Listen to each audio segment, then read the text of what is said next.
और इसका चौथा पॉइंट है रक्षात्मक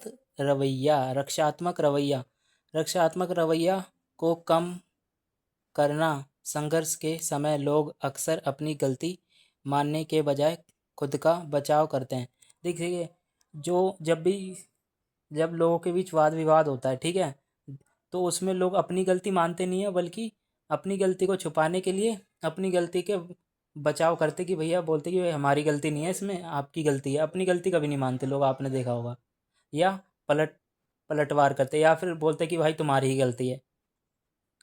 भावनाओं का सही प्रबंधन आपको अपनी कमियों को स्वीकार करने और आलोचना को व्यक्तिगत रूप से ना लेने की शक्ति देता है। और जो भावनाओं जब आप भावनाओं पे और जब आपकी भावना मैनेज हो जाती हैं, ठीक है, प्रबंधन हो जाता है, तब जो आपको आपकी जो कमियां हैं वो आप उसे स्वीकार करते हैं, और आलोचनात्मक आलोचना को व्यक्तिगत रूप से लेने की शक्ति भी देती है, ठीक है। इसका पांचवा पॉइंट है इसका पांचवा पॉइंट रहने वाला है विश्वास और सुरक्षित माहौल का निर्माण। यदि आप बातचीत के दौरान शांत और संयमित रहते हैं तो सामने वाला पक्ष भी सुरक्षित महसूस करता है। इससे दोनों पक्षों के बीच का तनाव कम होता है और वे खुलकर अपनी बात रख पाते हैं, जिससे विन विन दोनों की जीत की स्थिति बनती है।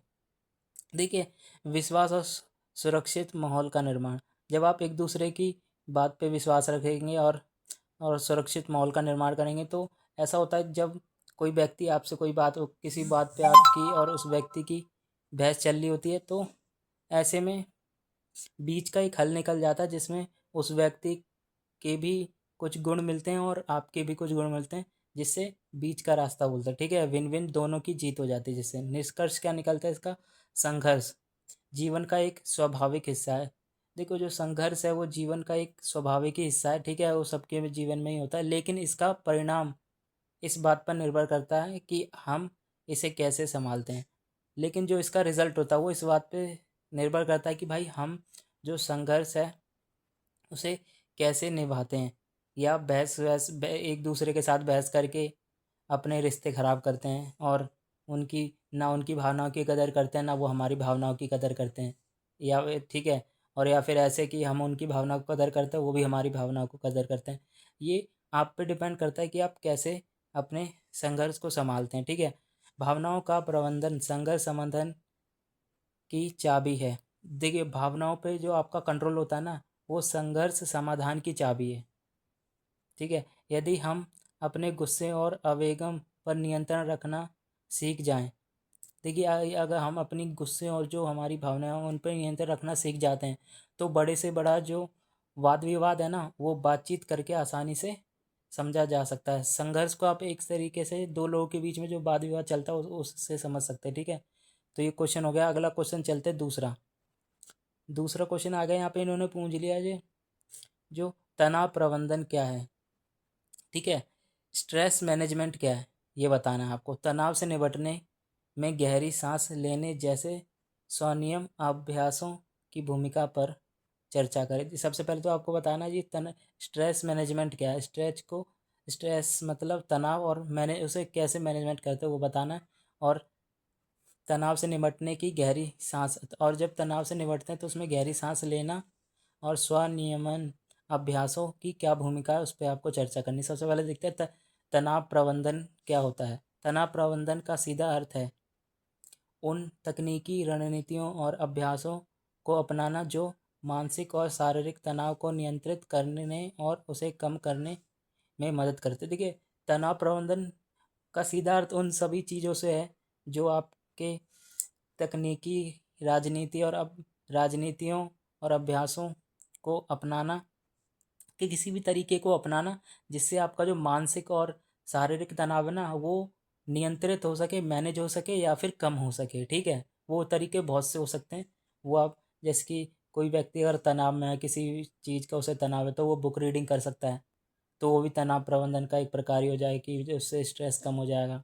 गाने सुन सकता है, क्योंकि बहुत से लोग ऐसे होते हैं जो स्ट्रेस में होते हैं, जिनके गाने सुनने से तनाव दूर हो जाता है। तो से संगीत सुनना भी तनाव प्रबंधन का प्रकार होता है। ठीक है, दैनिक जीवन में चुनौतियाँ, कम काम के दबाव और व्यक्तिगत समस्याओं के कारण होने वाले तनाव को यदि सही समय पर प्रबंधन नहीं किया जाए तो यह स्वास्थ्य को गंभीर नुकसान पहुंचा सकता है। हाँ, देखिए देखिए, जो दैनिक किसी भी व्यक्ति के जो दैनिक जीवन में जितनी भी चुनौतियाँ आती हैं और जो काम का दबाव होता है और जो व्यक्तिगत समस्या होती है, घरेलू समस्या होती है, तो उस इन सभी चीज़ों से ना एक व्यक्ति के अंदर बहुत सा तनाव भर जाता है।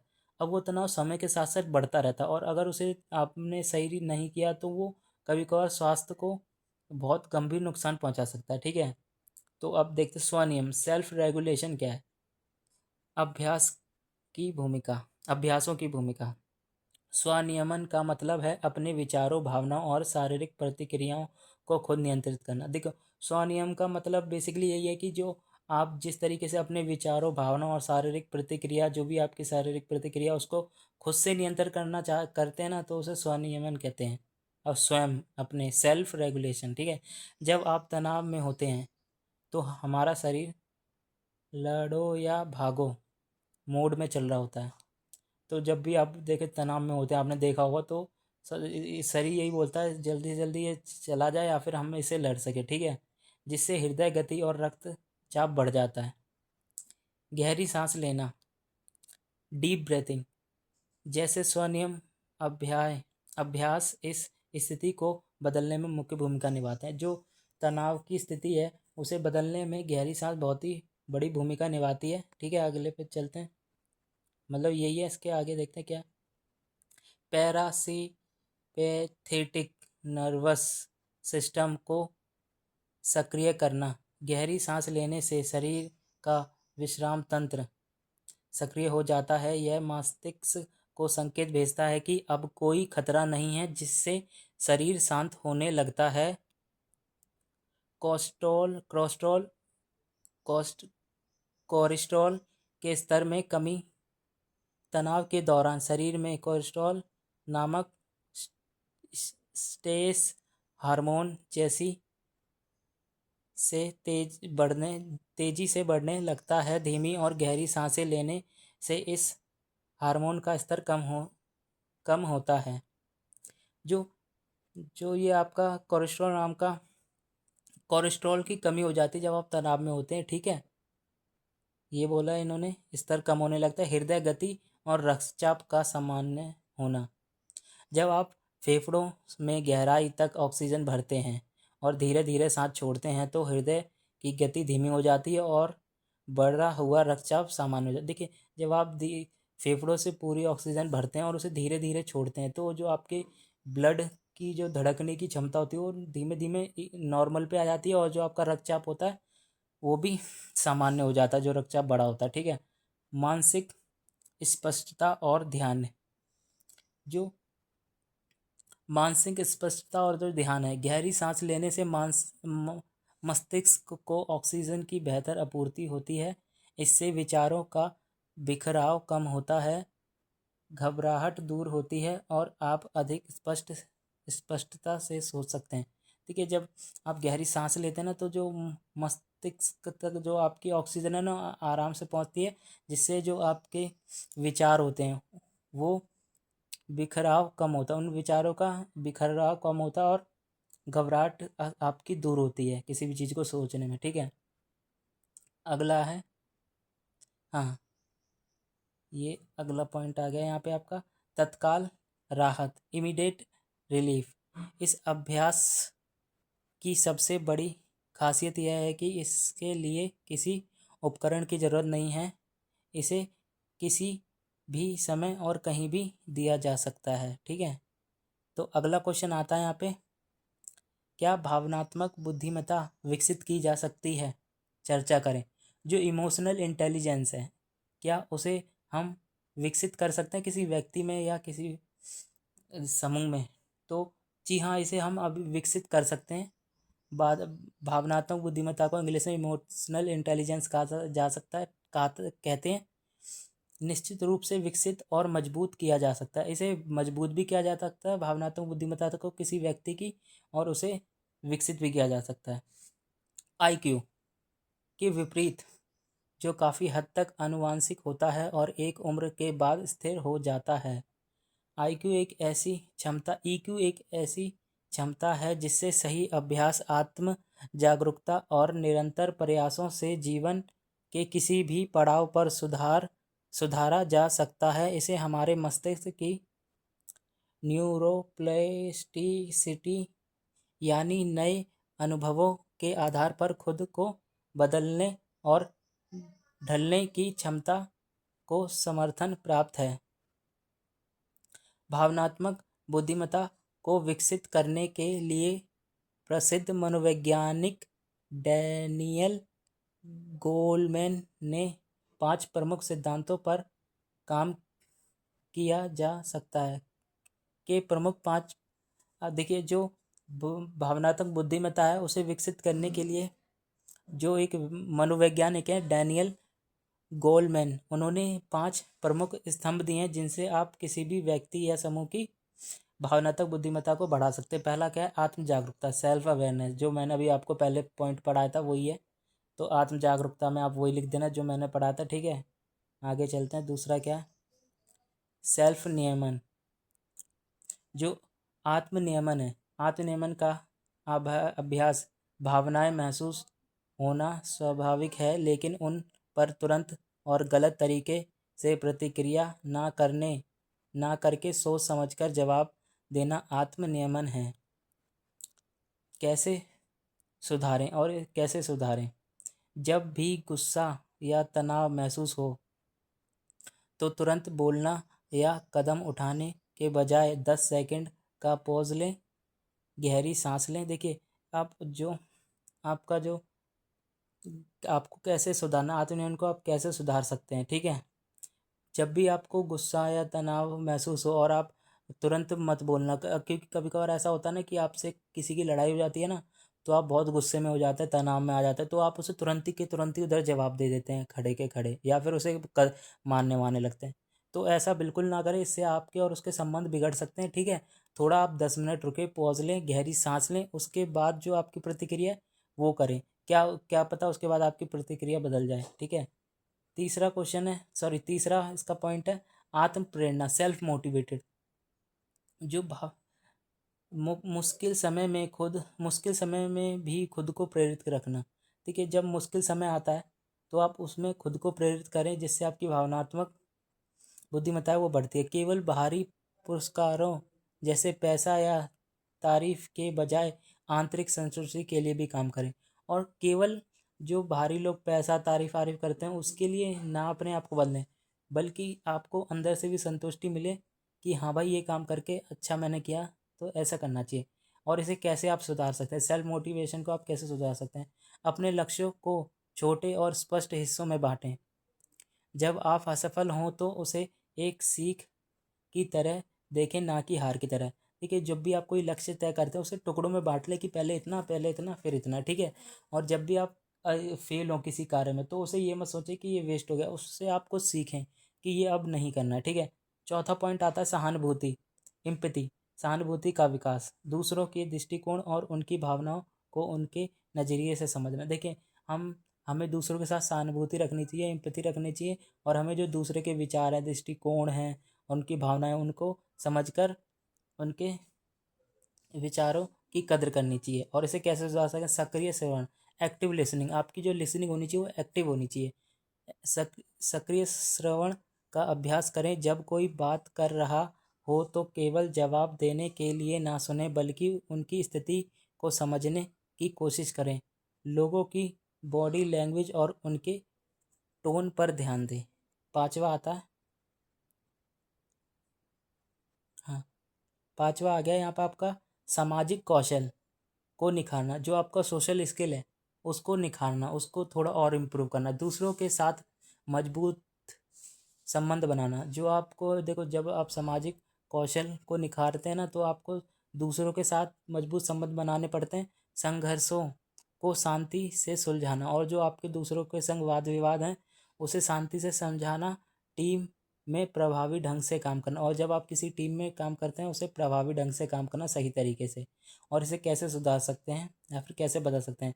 स्पष्ट और सामान्यजनक संवाद, देखिए आपको एकदम साफ और स्पष्ट, मतलब जो सीधी बात समझ में आता है वैसे, और सम्मानजनक संवाद और अच्छे शब्दों का प्रयोग करना चाहिए कम्युनिकेशन करते समय। यदि किसी से मतभेद हो तो व्यक्तिगत हमले करने के बजाय समस्या पर ध्यान, और अगर किसी से आपकी लड़ाई या मतभेद हो जाए या किसी बात पे बहस हो जाए तो उसे तुरंत ही व्यक्तिगत हम मतलब अपनी तरफ से कोई जवाब देने की बजाय उस समस्या को ध्यान से केंद्रित करें और उसका सॉल्यूशन ढूंढें। सकारात्मक प्रतिक्रिया देने और लेने की आदत डालें, और जो फीडबैक है ना, वो जो प्रतिक्रिया आपकी किसी भी विचार पे या किसी की बात पे, वो पॉजिटिव लेने की आदत डालें और पॉजिटिव प्रतिक्रिया देने की आदत डालें।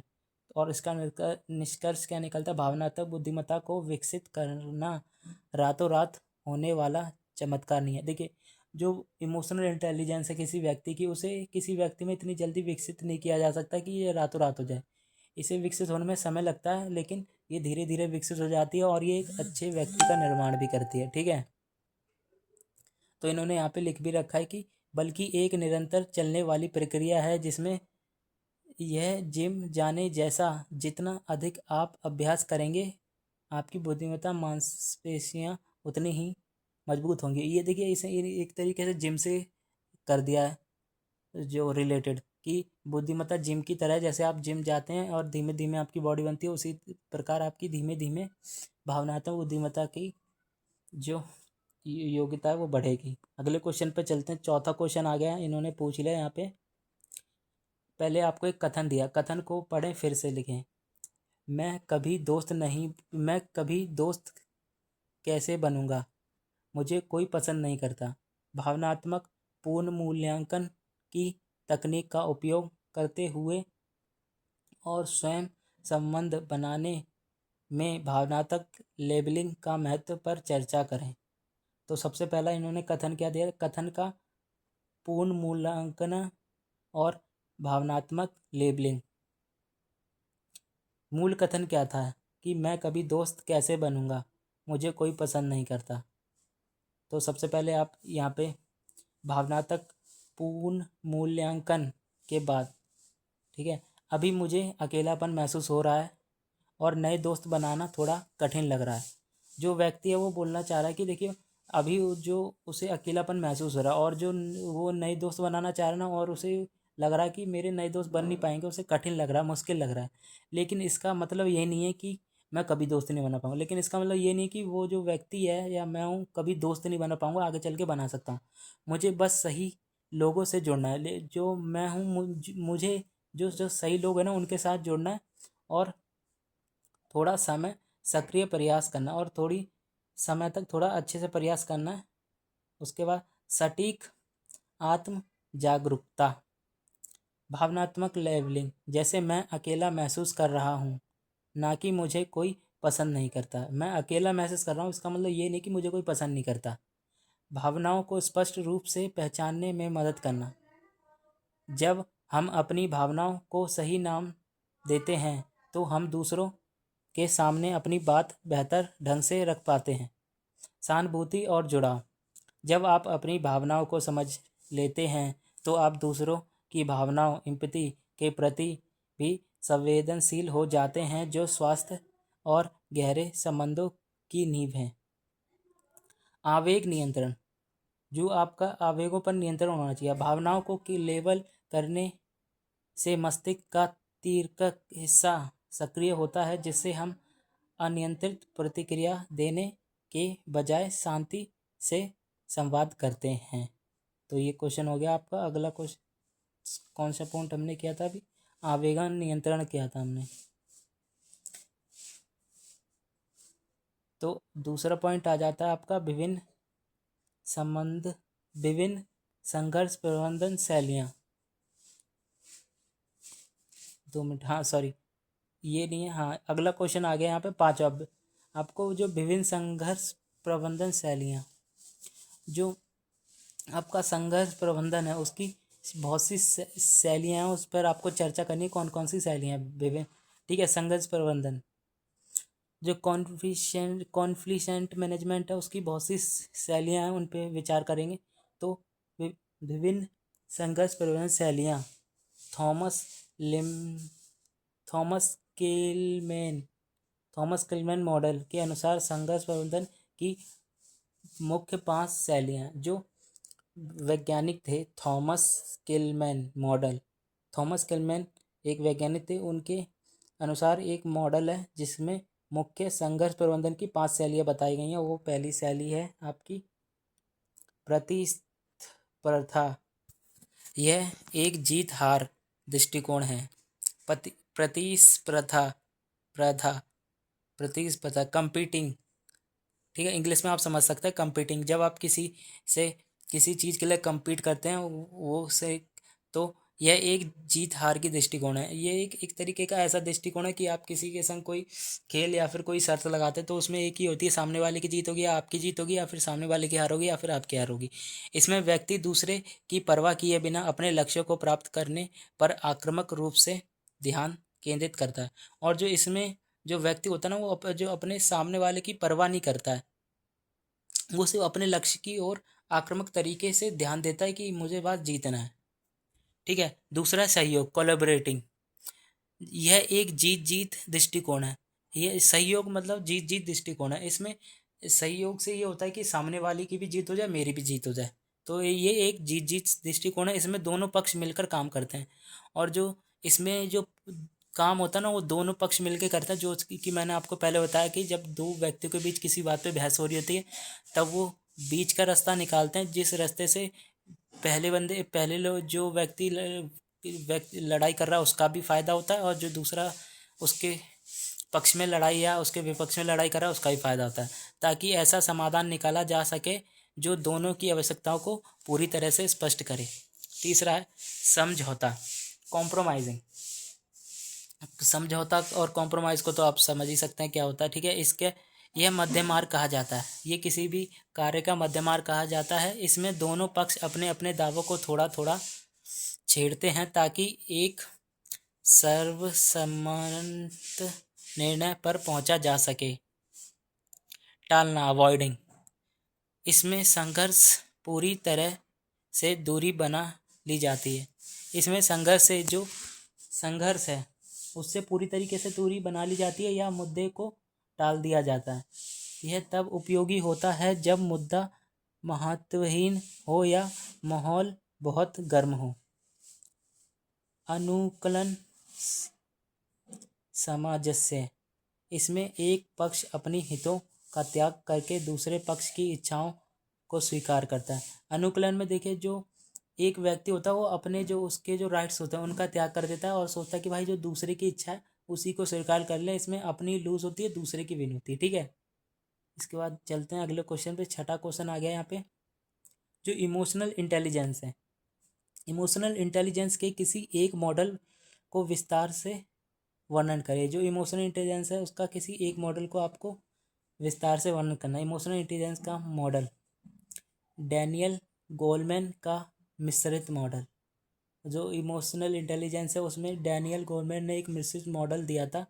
डैनियल गोलमैन का मॉडल भावनात्मक बुद्धिमत्ता को 5 मुख्य स्तंभों या कौशलों के रूप में परिभाषित करता है।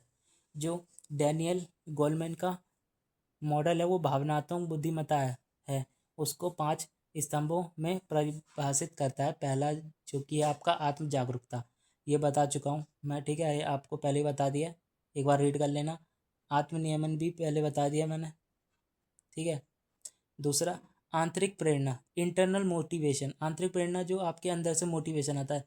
धन या स्थिति जैसी भारी पुरस्कारों से परे काम करने की आंतरिक कारण, जैसे सीखने की इच्छा संतुष्टि से प्रेरित है। देखिए, जो मोटिवेशन आपको बाहर तरीके से, जो लोग आपकी बाहर तरीके से करते हैं कि हाँ भाई ये बहुत अच्छा काम कर रहा है, इससे आपको मोटिवेशन आता है, या फिर पैसे देता है तो उससे आपको मोटिवेशन आता है। लेकिन आंतरिक मोटिवेशन आपको अंदर से आता है किसी चीज़ को, जैसे कि सीखने की इच्छा हो गया, संतुष्टि हो गया, ठीक है। स- सहानुभू सहानुभूति, एम्पैथी भी आपको बता दिया क्या होता है, ठीक है। दूसरों की भावना को समझना और उनके दृष्टिकोण को, परिस्थितियों को देखते हुए समझना क्षमता। सामाजिक कौशल, सोशल स्किल भी बता दिया था। भावनात्मक बुद्धिमत्ता का विशेष मॉडल, केवी पेलेट्स द्वारा विकसित ट्रेड मॉडल। भावनात्मक बुद्धिमत्ता को देखने का एक अलग दृष्टिकोण है। ठीक है, ये हमने 4 हो गए। ठीक है, उसके बाद चलते हैं, सॉरी, हाँ, 5वां, 1 मिनट, 2 मिनट, कुछ गलती हो रही है, 2 मिनट अभी देखता हूँ मैं। तो ये जो मैंने बताए थे ना, ये जो 5 पॉइंट, ये 5 ही पॉइंट हैं। इसके अलावा जो ये जो मैं चौथा लिखा हुआ ना, ये आपका पॉइंट नहीं है। तो एक बार जो ये पॉइंट है ना, ये जो मैंने अंडरलाइन करी है, इसे आप स्किप कर देना, ये इसका आंसर नहीं है। ये जो बाकी 5 पॉइंट है ना जो ऊपर दिए हैं, वही हैं। तो अभी से कट करते हैं, अगले क्वेश्चन पे चलते हैं। ये रहा आपका अगला क्वेश्चन, भावनात्मक बुद्धिमत्ता के विशेष मॉडल पर चर्चा करें। जो भावनात्मक बुद्धिमत्ता का है, उस बुद्धिमत्ता की विशेषता मॉडल पर चर्चा करनी है आपको। ठीक है, भावनात्मक बुद्धिमत्ता का विशेषता मॉडल केवी पेट्रो पेट्रीडेस द्वारा विकसित ट्रेड्स मॉडल भावनात्मक बुद्धिमत्ता को देखने का एक अलग दृष्टिकोण है। व्यक्तित्व का हिस्सा, यह मॉडल आई को एक क्षमता एबिलिटी के बजाय व्यक्ति की व्यक्तिगतता, व्यक्तित्व की विशेषताओं और आत्मधारणा के रूप में देखता है। मापन विधि, इसे मापने के लिए वैज्ञानिक परीक्षणों या प्रदर्शनों आधारित टेस्ट के बजाय स्वयं रिपोर्ट प्रश्नावली जैसे TIEQ का उपयोग किया जाता है। मुख्य आयाम, इसके मुख्य आयाम क्या क्या होते हैं? इसके अंतर्गत 4 प्रमुख कारक शामिल हैं: कल्याण, आशावाद, आत्मसम्मान और खुशी, अत्यंत नियंत्रण, आत्मनियंत्रण, सेल्फ कंट्रोल, आवेगन नियंत्रण और तनाव प्रबंधन, भावनात्मकता, सहानुभूति, संबंधों को बनाए रखना और भावनाओं की अभिव्यक्ति, सामाजिकता, सामाजिक जागरूकता, मूर्खता और प्रभावशीलता। ये हो गया आपका 7वां क्वेश्चन। इसके बाद चलते हैं 8वें क्वेश्चन पे। 8वां क्वेश्चन आपसे पूछ रहा है, आपको दोबारा ये कथन पढ़ना, जो ये कथन दे रखा है, यह वास्तव में मूर्खता पूर्ण काम था, मैंने सब कुछ गड़बड़ कर दिया। भावनात्मक पूर्ण मूल्यांकन की तकनीक का उपयोग करते हुए और आत्मसम्मान के निर्माण में भावनात्मक लेबलिंग के महत्व पर चर्चा की। जो इससे पहले क्वेश्चन करा था ना, बिल्कुल सेम उसी की तरह, बस सेंटेंस को अलग कर दिया है। तो जो आपका कथन था, कथन का जो सबसे पहले तो हम देखते हैं, ये भावनात्मक पूर्ण मूल्यांकन के बाद मुझे, जब आप इसे भावनात्मक पूर्ण मूल्यांकन कर देते हैं, उसके बाद मुझे एक गलती हो गई, मुझसे एक गलती हो गई और परिणाम अच्छा नहीं है रहे, लेकिन एक गलती मुझे मूर्ख नहीं बनाती। देखिए, मुझसे एक गलती भले ही हो गई हो, कभी कभार ऐसा होता है, लोग बोलते हैं कि हाँ भाई मुझसे गलती हो गई, मैं मूर्ख हूँ। नहीं, कभी आपसे गलती हो गई, इसका मतलब ये आप मूर्ख नहीं हो। भले ही परिणाम अच्छा ना आया हो, तो इसका मतलब कि आप मूर्ख नहीं हो। मैं इसे अनुभव से सीखता हूँ, मैं इसके अनुभव से सीखता हूँ और अगली बार इसे बेहतर तरीके से सुधार सकता हूँ। आत्मसम्मान, सेल्फ इस्टेम के निर्माण में भावनात्मक लेबलिंग का महत्व। आलोचना से सुरक्षा, जब आप अपनी भावना को सटीक रूप से लेबल करते हैं, उदाहरण, मैं इस गलती से निराश हूँ, तो हम खुद को कोसने, उदाहरण, मैं ही बेकार हूँ, से बच जाते हैं। यह हमारे आत्मसम्मान को सुरक्षित रखता है। गिल्ट बनाम शेम, भावनात्मक लेबलिंग हमें शर्म, मैं बुरा हूँ, से हटकर गिल्ट, मुझसे व्यवहार में गलती हुई, पर ध्यान केंद्रित करने में मदद करती है। व्यवहार को सुधारा जा सकता है, जिससे आत्मविश्वास बना रहता है। सकारात्मक आत्मसंवाद, सेल्फ टॉकिंग, अपनी वास्तविक मन स्थिति को सही शब्द देने से मन का भ्रम दूर होता है, जिससे व्यक्ति स्वयं के प्रति अधिक दयालु बनता है। तो ये आपका पूरे क्वेश्चन हो चुके हैं और ये टोटल 9 क्वेश्चन है। एक में क्वेश्चन नंबर रिपीट हो गया था, तो 9 क्वेश्चन है। तो और बाकी जो 3 नोट्स हैं वो हैं, तो आप इन्हें पढ़ लेंगे तो ये आपके पेपर में बहुत हेल्पफुल होंगे, जो कि आपका पेपर होने जा रहा है सेकेंड सेमेस्टर का। ठीक है, तो ये जो आपका पेपर है सेकेंड सेमेस्टर का कैसा आपका जाएगा, तो पेपर देने के बाद ज़रूर बताना, और वीडियो लाइक करना, वीडियो अच्छी लगी तो। Thank you.